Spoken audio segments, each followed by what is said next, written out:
ঈশ্বরদী সরকারি কলেজ সহ ঈশ্বরদী অঞ্চলের এক সময়ের তুখোর ছাত্রলীগ নেতা, ঈশ্বরদী উপজেলা পরিষদের চেয়ারম্যান ও উপজেলা আওয়ামী লীগের সভাপতি বীর মুক্তিযোদ্ধা সর্বজন শ্রদ্ধেয় বীর মুক্তিযোদ্ধা আলহাজ নায়েব আলী বিশ্বাস ইন্তেকাল করেছেন। ইন্না লিল্লাহি ওয়া ইন্না ইলাইহি রাজিউন। ঢাকার একটি বেসরকারি হাসপাতালে চিকিৎসাধীন অবস্থায় শনিবার সকাল আনুমানিক 10:10 ইন্তেকাল করেন।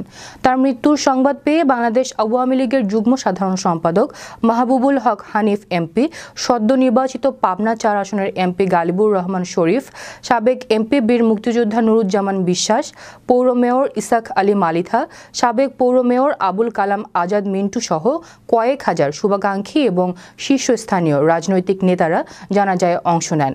তার মৃত্যুতে সংসদের ডেপুটি স্পিকার বীর মুক্তিযোদ্ধা অ্যাডভোকেট শামসুল হক টুকু, ঈশ্বরদী উপজেলা প্রেস ক্লাবের সভাপতি তৌহিদ আক্তার পান্না সহ ক্লাবের অন্যান্য কর্মকর্তা ও সদস্যবৃন্দ এবং ঈশ্বরদী উপজেলা পরিষদ ও উপজেলা প্রশাসনের পক্ষ থেকে গভীর শোক প্রকাশ করা হয়েছে।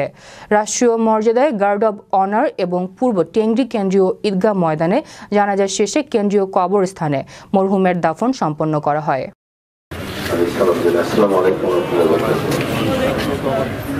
আমরা অত্যন্ত আজকে জানাজা শরীক হয়েছি।